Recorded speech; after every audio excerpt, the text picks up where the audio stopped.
우리가 사용하는 단어 가운데 개량, 개선, 개혁 이런 말들이 있습니다.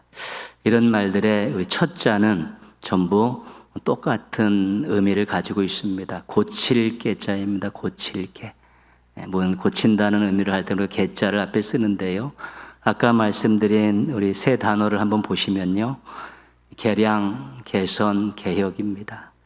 고쳐서 더 좋게 하는 것을 우리가 개량이라고 하죠. 그냥 개량 한복 우리가 사용되어지는 단어고요. 개선이라는 것은 고쳐서 조금 더 나아지게 한다는 것입니다. 처우 개선한다. 그래서 여러 가지 대우나 환경들을 더 좀 나아지게 만드는 것이고요.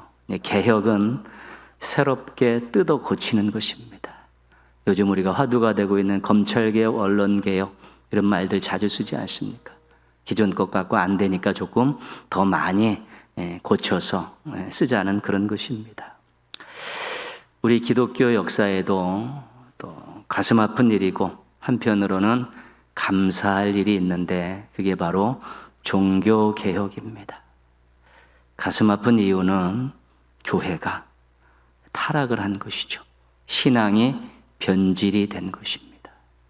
감사한 일은 그래도 다시 고쳐서 다시 제 기능을 발휘할 수 있는 길이 열렸다는 것입니다.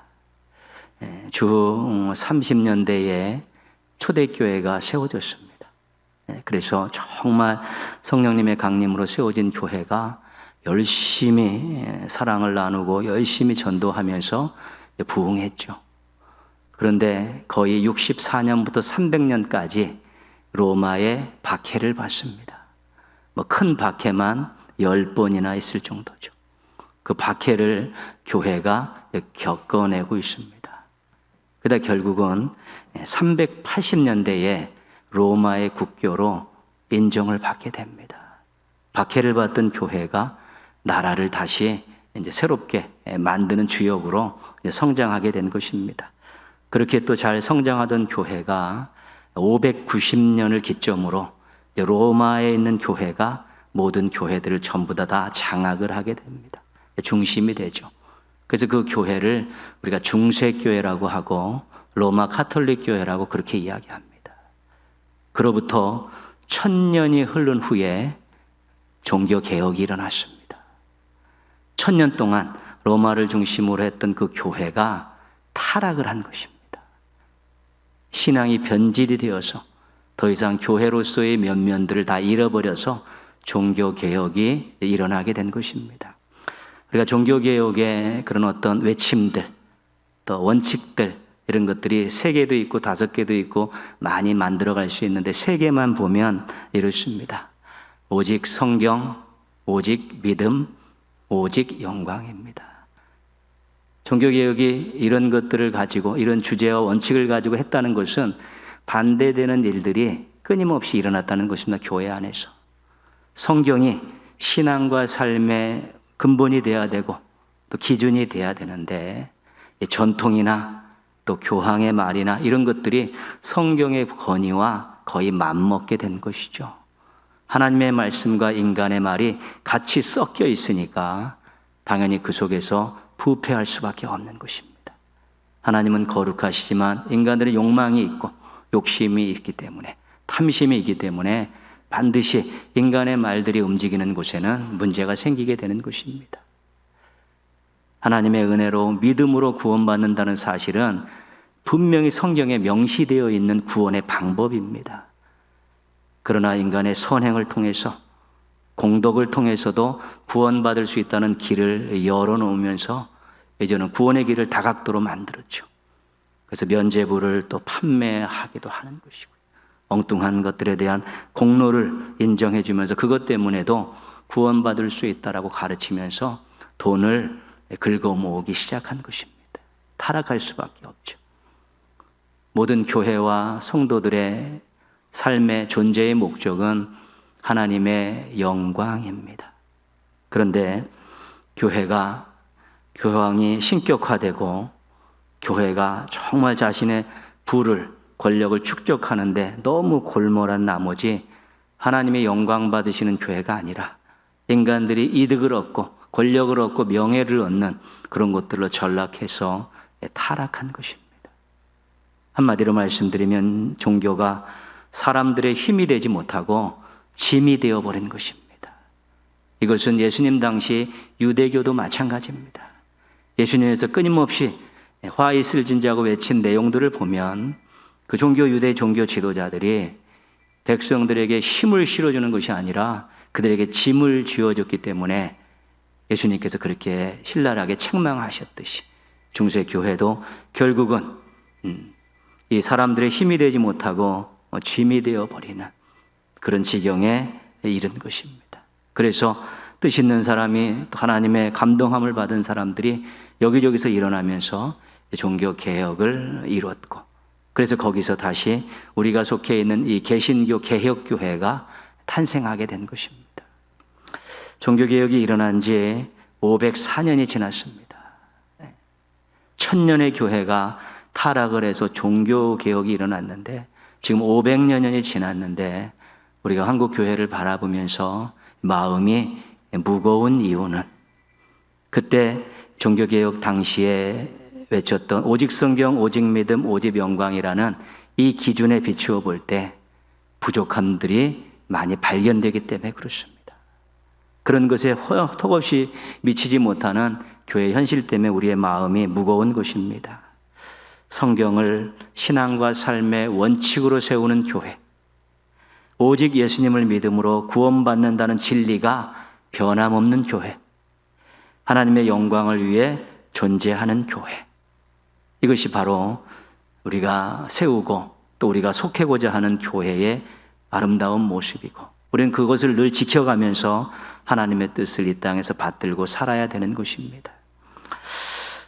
한국 교회라는 우리가 공동체 의식을 가지고 모든 교회들이 이런 교회를 만들기 위해서 노력해야 되는 것입니다.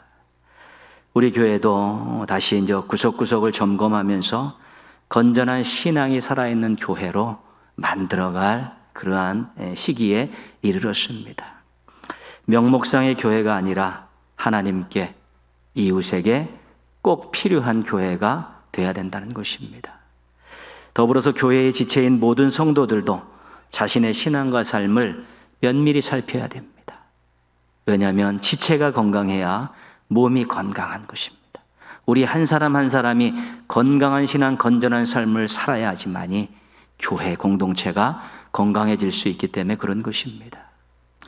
오직 성경, 오직 믿음, 오직 영광을 기준 삼아서 우리 자신을 한번 다시 돌아보고 또 노력하는 우리 성도들과 교회 되기를 주님의 이름으로 부탁드리겠습니다. 개혁은 우리 자신으로부터 시작하는 것이 좋습니다. 개혁이 아니더라도 우리가 조금 개선이라도 해야겠다는 마음을 가져서 지금보다는 하나님 보실 때 더 좋은 쪽으로 변화를 만들어 가야겠다는 생각은 항상 가지고 살아야 되는 것입니다. 우리가 이 시대를 바라보면서 또 공동체를 바라보고 또 이 사회 현상들을 바라보고 우리 주변을 바라보면서 이건 좀 고쳤으면 좋겠다라는 것들이 많이 있습니다. 그런데 그 중에 한 가지 우리가 더 신경 쓰고 우리로부터 시작돼야 될 중요한 개혁이 하나 있는데 그것은 입의 개혁입니다. 말의 개혁입니다. 얼마나 많은 거짓말들을 하는지 모릅니다. 얼마나 깊은 상처를 주는 말들을 쏟아내는지 모릅니다. 얼마나 살벌하게 인격을 모독하는 말들을 하는지 모릅니다. 우리 주변에서 볼 때, 정치권을 보고 우리가 어떤 드라마나 이런 것들을 볼 때 거짓말하는 일들, 상처 주는 말들 하는 일들, 인격을 모독하는 그런 말들이 그냥 자연스럽게 막 쏟아져 나오기 시작합니다. 세상이 답답하고 어둡고 무서운 이유가 못된 말들 때문이라는 것은 부인할 수 없습니다. 가짜 뉴스 때문에 현혹되어 제대로 된 판단을 하지 못하는 일들이 큰 문제입니다. 정확한 사실을 알려주고 그것을 국민들이 생각을 가지고 판단하게 해야 되는데 근거 없는 것들을 막 올리죠. 그 가짜들 때문에 현혹되어서 또 자기가 올바른 판단을 하지 못하게 될 때 얼마나 후회스러운 일들이 많이 생기는지 모릅니다. 진짜 사실을 가지고 잘못 판단하면 자기 잘못인데 정말 가짜뉴스에 현혹되어서 그냥 막 엉뚱한 대로 쫓아가는 일들이 생겨나는 것이죠. 거짓말로 남을 속이고 이익을 챙기는 일들은 흔한 일들입니다. 자기 살겠다고 거짓말로 덮으려는 시도는 수도 없이 보는 일들입니다. 악플로 인해서 고통받고 생명을 버리는 일들도 우리가 요새 점점 많아지고 있는 것을 보게 되죠. 약점이나 단점 그리고 실수를 직접적으로 지적해서 상처를 주는 일들은 비일비재합니다. 입이 비수가 되는 일들이죠. 상대방에게 욕을 하며 인격적으로 모독하는 일은 아이들이라고 예외가 없습니다. 우리의 다음 세대들이 얼마나 입이 거칠어지는지 모릅니다. 막 그냥 인격 모독하는 일들을 무엇인지도 모르고 막 내뱉는데 더러운 입과 더러워진 귀가 더 많아져 가고 있습니다. 안타까운 일이고요. 삭막한 마음과 황폐한 마음들이 늘어나고 있습니다. 정말 불행한 일입니다. 말만 조금 잘해도 세상이 따뜻해질 것 같습니다. 입만 조금 더 깨끗해도 사람들이 행복해질 것 같습니다. 그 정도로 이 말이 공해고 또 무기가 되어서 사람들의 마음들을 후벼놓고 있는 것입니다. 하나님께서 세상 사람들에게 특히 우리들에게 주신 지혜의 말씀이 있습니다. 세상을 밝게 하고 사람들을 행복하게 하는 방법입니다. 그것이 바로 오늘 우리가 함께 읽었었던 말씀입니다. 다시 한번 읽겠습니다. 선한 말은 꿀송이 같아서 마음에 달고 뼈에 양약이 되느니라. 말이 마음의 꿀처럼 달달할 수 있다는 것입니다. 말이 뼈를 튼튼하게 하는 보약이 될 수 있다는 말입니다. 마음에 달달하다는 것은 기쁨이 된다는 것입니다. 뼈에 양약이 된다는 것은 치료가 된다는 것입니다. 그래서 말 한마디가 사람에게 기쁨이 되고 사람의 마음을 치유할 수 있다는 것은 우리가 한번 깊게 생각해 봐야 될 일인 것이죠. 기쁨이 되고 치료가 되는 말을 선한 말이라고 그렇게 말씀했는데 에베소서 2장 29절이 선한 말에 대해서 아주 잘 정리해 놓고 있습니다. 같이 한번 또 읽겠습니다.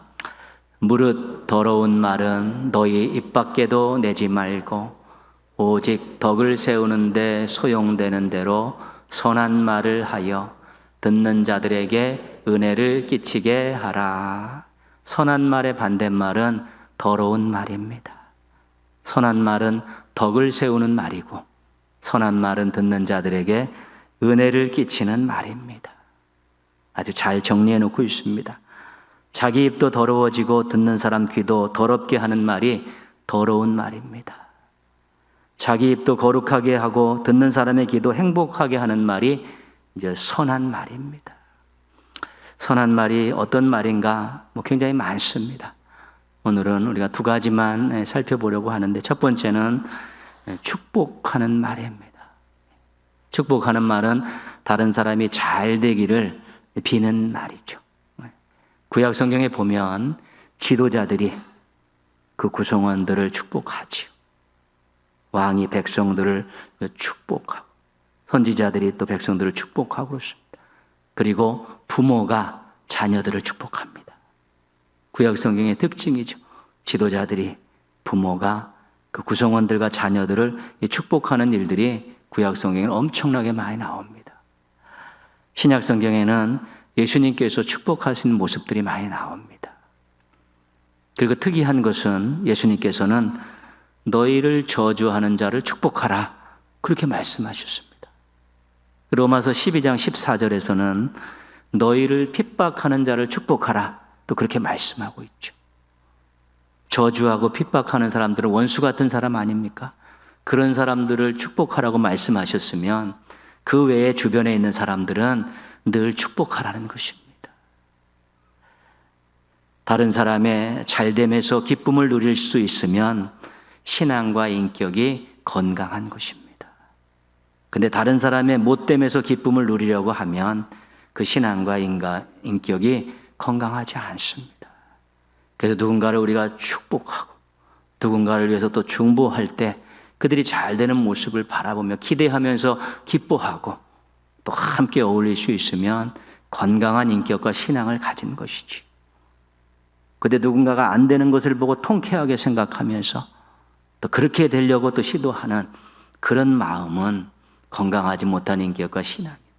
우리가 축복을 하게 되면 다른 사람들을 잘 되는 것을 바라기 때문에 이 속에서는 사랑이 넘쳐나고 또 그들은 그것을 들으면서 또 기쁨이 되고 위로가 되고 또 치유가 되는 역사가 일어나는 것입니다. 부모님들은 자녀들을 자주 축복하십시오. 그 하나님께서 주신 부모님에게 주신 권한입니다. 자녀들의 머리에 손을 얹고 학교 보낼 때도 하고 자고 있을 때도 하고 늘 부모님들이 자녀들 축복하는 것, 그걸 듣는 자녀들이 얼마나 행복하겠습니까? 신앙의 선배님들은 우리 후배들을 축복하십시오. 다음에 교회를 이끌어가고 사회를 이끌어갈 후배들을 축복하게 될 때 미래의 소망을 같이 나눌 수 있게 되는 것입니다. 우리 교사들은 아이들을 축복하십시오. 자기에게 맡겨진 이 하나님의 아이들을 축복하면서 기를 수 있어야 되는 것이고 양육할 수 있어야 되는 것이고, 우리 장로님들은 성도들을 축복하십시오. 권사님들도 성도들 축복하십시오. 그리고 성도님들은 서로 축복하십시오. 이것이 정말 아름다운 일이고 귀한 일입니다. 우리 축복을 통해서 사랑의 마음을 유지하고 다른 사람이 잘 되는 것 보고 함께 기뻐하는 행복한 신앙인들 되시기를 바랍니다. 두 번째는 인정과 칭찬의 말입니다. 열심히 한 것, 잘한 것 인정해주고 칭찬해 주자는 것입니다. 물론 하나님이 인정해 주시고 하나님이 칭찬해 주셔야만이 진짜입니다. 그러나 우리 공동체 안에서 서로 인정해 주고 칭찬해 주는 일은 굉장히 유익합니다. 열심히 일한 사람에게 자신감을 불러일으키는 원동력이 되고요. 일한 사람과 칭찬한 사람이 서로 하나라는 의식을 갖게 해주는 것이고요. 또 그런 인정과 칭찬을 통해 공동체 안에 일꾼들을 많이 만드는 활력소가 되기 때문에 그렇습니다. 아주 중요한 일입니다. 그런데 시기와 질투가 생기면 인정과 칭찬은 사라지게 되어 있습니다. 함께 일하는, 함께 신앙생활하는 사람을 경쟁자로 보지 마십시오. 경쟁자로 보면 안 되는 것입니다. 경쟁자로 보면 인정과 칭찬보다는 비판을 많이 하게 되는 것입니다. 함께 신앙생활하는 성도들은 가족이고 함께 일하는 일꾼들은 동역자들입니다. 다 하나님이 만드신 가족이고 하나님의 일을 하는 동역자들이기 때문에 우리가 비판하는 것이 아니라 인정해주고 칭찬해 주는 것이죠. 경쟁자가 절대 아닙니다. 협력자이고 절대로 능력으로 평가하지 마십시오. 우리가 잘하면 얼마나 잘하고 못하면 얼마나 못하겠습니까? 주의 일을 하는 우리들은 하나님이 주시는 능력으로 하는 것 같이 하라, 그렇게 말씀하고 있죠. 기도하면서 하면, 최선을 다해서 하면 잘한 것입니다. 칭찬받고 인정받을 만한 것입니다. 능력으로 평가하면 비판하게 되는 것입니다. 그러나 그의 열심과 진심으로 평가하면 인정과 칭찬을 얼마든지 해줄 수 있게 되는 것입니다. 능력으로 평가해서 제대로 인정받을 사람이 어디 있겠습니까? 우리가 이쪽 분야에서는 자기가 능력이 탁월하다 할지라도 또 어떤 분야에서는 능력이 현저히 낮을 수도 있는 것입니다. 어떤 것을 보느냐에 따라서, 어떤 분야에서 일하느냐에 따라서 능력으로 평가하는 것은 다 엇갈릴 수밖에 없습니다. 그러나 주님을 사랑하는 마음으로 열심히 기도하며 하면, 인정하고 칭찬받으면 어느 분야에서든지 좋은 일꾼들이 생겨나는 것입니다. 요즘 TV에 유익해서 부모님들과 사람들에게 인기가 있는 프로그램이 하나가 있습니다. 여러분들 보시는지 모르겠지만 금쪽 같은 내 새끼라는 것이죠. 부모들이 자녀들의 이해하지 못할 마음과 행동을 가지고 와서 전문가에게 상담을 받는 것입니다. 그 아이들의 일상을 다 촬영을 해서 그것을 같이 보면서 촬영을 하는데 아이들이 그렇게 아파하는지 몰랐습니다. 아이들이 그렇게 힘들어하는지 몰랐습니다. 그 시대에 자기들 그 세계에서 애들이 굉장히 아파하고 힘들어하는데 부모들이 그것을 모릅니다. 그냥 하라고 자꾸 하고 윽박지르기는 했었지 그 아픔과 그 힘듦을 이해하지 못하는 부모들이 대부분입니다. 거기 나온 부모들이 다 그렇습니다. 어른들과 똑같은 감정과 인격을 가지고 있다는 사실을 인정하지 않습니다. 너는 애라는 것이죠. 애라는 것입니다. 그래서 그들도 감정이 있고 인격이 있다는 것을 인정하지 않는 것이지.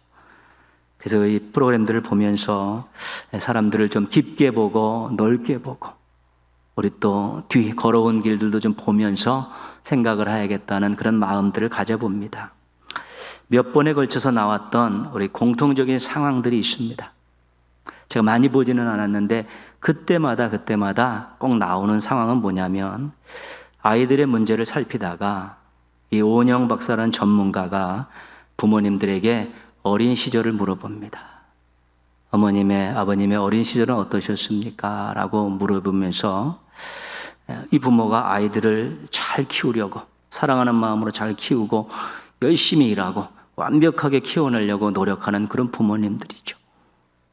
근데 어린 시절에 가장 듣고 싶었던 말이 어떤 말입니까? 라고 이 전문가가 물으면 이 부모들이 한참 생각하다가 한결같이 대답하는 게 있습니다. 수고했다, 잘했다. 이 소리를 어린 시절에 그렇게 듣고 싶었다는 부모님한테. 그래서 이 소리 들으려고 열심히 살고 완벽하게 일을 처리하려고 막 그렇게 살았다는 것이죠. 그리고 그렇게 커서 그게 자녀들을 기르는데 오히려 해가 됐다는 것입니다. 수고했다, 잘했다. 부모님들이 정말 얼마나 바빴는지 모르지만 이 소리를 한 번도 안 하고 못한 것만 계속 지적하고 일만 계속 시키면서 그거 평가하고 아들들을 길렀더니 이런 소리를 듣지 못한 것입니다. 그래서 이분이 내가 어린 너에게 대신 말해줄게. 좀 젊은 분에게 이모가 대신 말해줄게. 그러면서 그 부모의 이름을 부르며 아무개야 수고했다. 아무개야 잘했다. 이렇게 이야기해 줍니다. 그러면 그 부모 눈물을 펑펑 쏟으면서 오열을 합니다. 그때 그렇게 듣고 싶었던 말을 이게 장성해가지고 이 전문가가 이렇게 들려주는데 그때 어린 시절에 자기가 그걸 듣는다고 생각하면서 눈물바람 하는 것입니다. 인정해주고 칭찬해주는 것이 뭐 그리 어렵습니까? 근데 잘 안 합니다. 돈 드는 것도 아니고 시간이 많이 드는 것도 아니고 자존심을 꺾는 것도 아닌데 자녀들에게 주변의 동역자들에게 또 함께 교제하는 사람들이 조금 하면 수고했다 정말 잘했다라고 그 한마디 한마디 해주는 것이 그 사람의 마음을 치유하고 용기를 내고 힘을 내게 하고 소망을 갖게 하는데 얼마나 큰 힘이 되는지를 모르고 살아왔다는 것입니다. 돈에 인색한 것은 이해할 수 있지만 인정하고 칭찬하는 데는 절대로 인색하면 안 되는 것입니다. 본인도 좋고 상대방도 좋은 이 일을 우리가 왜 하지 않으려는지 모르겠습니다. 공동체 안에서 불평과 비판이 많아지고 인정과 칭찬이 줄어들면 그 공동체는 메마른 공동체가 되게 되어 있습니다. 그래서 서로 마음들이 퍽퍽하니까 조그만 것 가지고도 서로 싸우고 대립하고 그런 일들이 생겨나는 것입니다. 인정하고 칭찬해 준다는 그 이면 마음 속에는 사랑의 마음이 있는 것 아니겠습니까? 조금만 잘해도 칭찬하고 인정해 주면서 함께 웃는데 자련이 잘못하니 비판하고 그러면 마음들이 삭막해지면서 공동체 자체가 싸늘하게 식고 또 황량한 사막과 같이 되는 것입니다. 공동체가 성장할 때요, 싸우는 공동체가 성장하는 예는 없습니다. 서로 대면대면하고 형식적인 관계를 유지하는 공동체가 성장하는 예는 없습니다. 서로 인정해주고 칭찬해주고 서로 사랑하고 한 덩어리가 될 때 하나님이 그 공동체를 성장시키며 사용하시려고 하죠. 버걱버걱 소리가 나는 그 공동체 절대로 하나님께 사용하시지 않습니다. 가정 공동체도 마찬가지고 신앙 공동체인 교회도 마찬가지입니다. 우리가 사업장이나 직장도 직원들이 화목할 때 능률도 더 오르는 것 우리가 다 알고 있는 사실 아니겠습니까? 자녀들 너무 결과 위주로 보지 말고 인정하고 칭찬하십시오. 우리 동역자들 너무 능력으로 보지 말고 인정하고 칭찬해 주십시오. 성도들끼리 비판하지 말고 서로 인정하고 칭찬해 주십시오. 이것이 얼마나 귀한 열매를 맺는지 모릅니다. 하나님이 그걸 아시기 때문에 오늘 말씀을 통해서 선한 말을 하라고 우리들에게 강력하게 촉구하고 계신 것입니다. 인정해주고 칭찬해주는 일 잘하는 우리 비타민 같은 인생들 되시기를 바랍니다. 선한 말은 서로에게 유익한 말입니다. 선한 말은 서로를 행복하게 하는 말이고 선한 말은 서로를 건강하게 하는 말입니다. 축복과 인정과 칭찬 말고도 얼마든지 찾아낼 수 있는 말이 선한 말입니다. 위로도 하고 또 격려도 하고 그렇습니다. 다른 사람에게 기쁨이 된다는데 해볼만 하지 않겠습니까? 다른 사람이 치유된다는데 해볼만 하지 않겠습니까? 또 내가 하면 누군가가 나에게 또 그 선한 말을 하면 나도 또 기쁨을 얻을 수 있고 치유될 수 있으면 얼마나 좋겠습니까? 하나님께서 우리들에게 하신 말씀이 성경에 다 들어가 있지 않습니까? 근데 성경에 있는 하나님 말씀은 다 선한 말입니다. 우리를 위로해 주시고 우리가 용기 내게 하고 우리를 치료해 주시는 그 말씀이 하나님의 말씀입니다. 하나님은 선한 말을 통해서 우리들에게 기쁨을 주고 또한 치유하시고 용기를 갖고 살게 해주신 분이기 때문에 우리들도 그 하나님을 믿는 하나님의 자녀들로서 우리 아버지를 닮아가면서 내가 선한 말을 하며 살아야겠다라고 다짐하고 실천하면 너무 좋은 모습 아니겠습니까? 우리가 정치권을 보아도 사회 현상을 보아도 우리들의 주변을 둘러보아도 선한 말보다는 더러운 말들이 많습니다. 우리가 이 선거 전국을 지나가면서 대선 전국을 보면서 하는 말들이 지도자들이 하는 말들이 거짓말들 서로 비방하고 상처 주는 말들을 하면서 그 자리에 오르겠다고 아웅다웅하는 모습이 가슴 아픈 것이고 나라의 미래를 생각할 때 참 힘든 것이죠.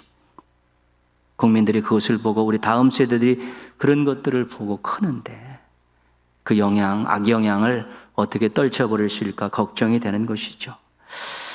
사회 현상들 늘 거짓으로 포장하고 거짓으로 사람들을 속여서 자기의 이익을 챙기려는 그런 분위기들은 정말로 날로 더 커져가고 있습니다. 우리 주변에서도 사람들의 마음을 아프게 하는 힘들게 하는 그런 말들을 서슴없이 막 질러대는 일들을 이제 보게 되고 눈살을 찌푸리는 것이죠. 우리가 선한 말을 통해서 사람들을 행복하게 하고 치료할 수 있고 새 힘을 줄 수 있다면 우리 스스로 먼저 나는 내 입에 개혁을 하겠다. 내 말에 개혁을 하겠다라고 한번 다짐하고 기도하는 것도 필요한 것입니다. 이 개혁이 우리 한 사람 한 사람으로 시작해서 가정 공동체, 교회 공동체가 자리 잡히면 우리가 세상을 아름답게 하는 기반을 놓는 것입니다. 사람들이 쉽게 무너지고 사람들이 아파하고 절망하는 것들이 물론 여러 가지 재반 환경들이 좋지 않아서 그렇지만 주변에서 자신을 위로해 주는 사람이 없고 주변에 자신을 격려해 주고 인정해 주고 칭찬하는 사람이 없고 늘 꾸짖고 비판하고 조롱하고 욕하고 인격적인 모독하는 말이 주변에 많으면 그게 더 견딜 수 없는 것입니다.